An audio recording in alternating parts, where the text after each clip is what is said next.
Alors la famille Traoré cumule à la fois parasites et prédateurs.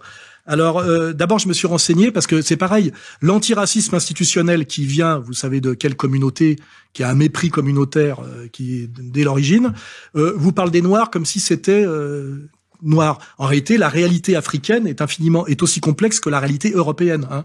Donc moi, je me suis renseigné sur ce qu'étaient les Traoré. On m'a dit les Traoré, c'est des nomades musulmans d'une région d'Afrique qui sont considérés par les autres Noirs, eux, sédentaires et souvent d'ailleurs chrétiens, comme des Roms. C'est-à-dire que ce sont des parasites prédateurs qui sont méprisés. Et en fait, les Traoré, c'est quoi? C'est un père qui a 4 femmes, ce qui est déjà contraire à la loi française. Alors, il doit avoir une épouse légitime et le reste, machin.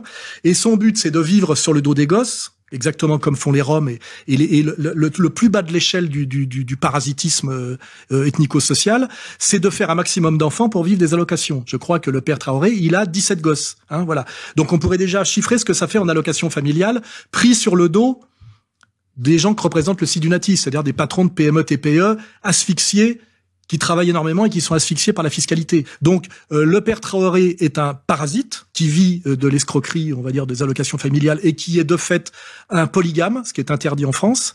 Et il se trouve que dans cette liste 17 enfants, il a 5 fils, ce qui fait une fratrie de mecs balèzes, qui est un gang, en fait, de petits voyous. Alors là, on est dans la délinquance, qui terrorise le coin où ils habitent et qui sont des délinquants multirécidivistes passés par la prison, etc. C'était 4 mois après la mort d'Adama. La maire de la ville avait reçu des menaces, notamment des frères Traoré, et le conseil municipal devait étudier la mise en place d'une protection pour l'élu. 2 des frères ont voulu assister à cette réunion où on allait parler d'eux. On leur a refusé l'entrée. Une bagarre a éclaté. Une policière a reçu un coup de poing dans la figure. Bagui et Issoufou Traoré ont été arrêtés. Mais leur arrestation a aussitôt provoqué une émeute dans la ville. Une dizaine de jeunes, dont un autre frère Traoré, ont arrêté un autobus. Ils ont molesté le chauffeur, ils l'ont éjecté, puis ils ont mis le feu à l'autobus. Ce qui explique que quand on en interpelle un, on le fasse avec plus d'angoisse, peut-être de violence et de maladresse qui peut effectivement générer des problèmes, que quand on interpelle quelqu'un d'autre. D'ailleurs, quand on interpelle en général, c'est qu'il y a une raison d'interpellation. Là, on n'était pas dans le contrôle au faciès. On était carrément dans l'interpellation justifiée. Hein, voilà. On a mis le CV des Traoré. Que ces Traoré soient censés représenter, financés par Soros, les Noirs de France, est une injure, je le dis, aux Noirs de France, et une manipulation dégueulasse, je le répète, car ce sont des parasites prédateurs. Hein, et ils font un tort énorme à la communauté noire de France, si tant est qu'une communauté noire existe. Il n'y a pas de solidarité des Noirs, et les Africains sont pas tous frères. C'est pas vrai. Ils fonctionnent par ethnie, hein, c'est-à-dire par famille élargie. Ils sont restés dans cette logique ethnique.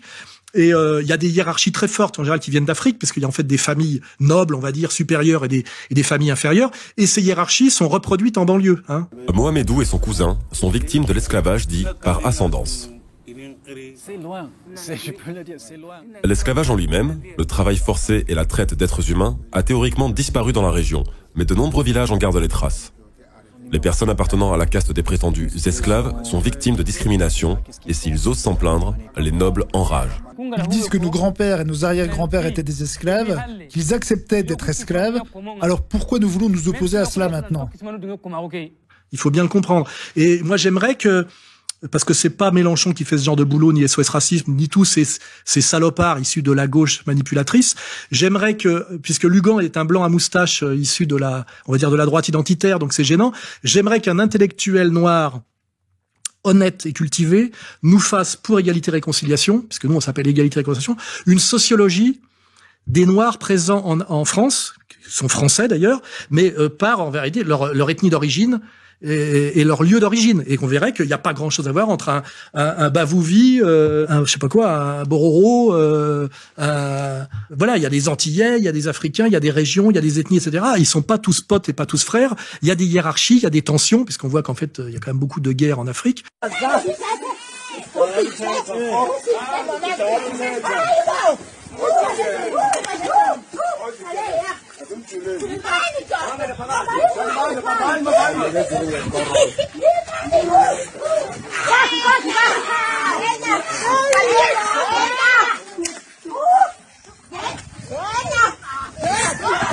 Et qu'il faudrait sortir de cette mascarade des SOS Racisme en nous disant que l'immigré, pour le fait qu'il était, on va dire, cantonné en banlieue, ce qui est un problème, effectivement, espèce de cité sans identité, laides, et qui sont devenues des zones de non-droit, mais qui ne font pas une identité profonde, sur laquelle d'ailleurs on peut pas construire grand-chose. La question des racines, des origines, etc.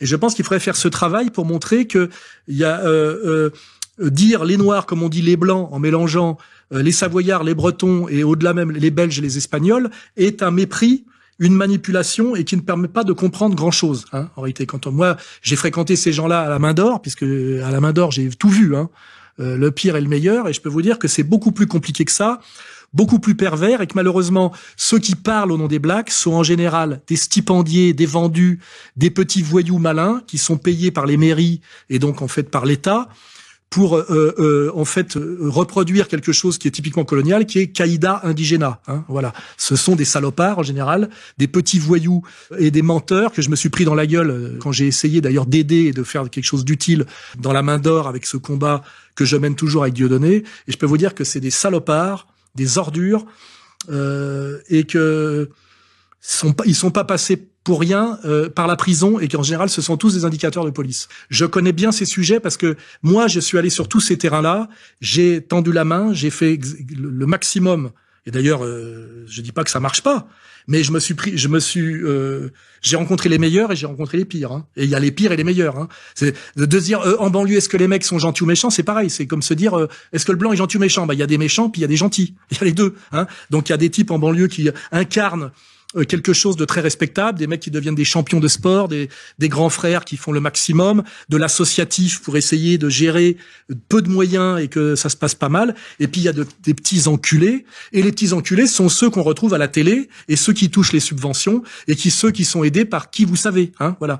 Parce que l'État profond se maintient par le diviser pour régner, par la promotion des pires. Parce que pourquoi aussi? Parce que les pires, c'est ceux qu'on peut, quand on veut les lâcher parce qu'ils obéissent plus, eh ben on a exactement comme Chalgoumi, fiché S, terroriste islamique, etc. On les tient par les couilles.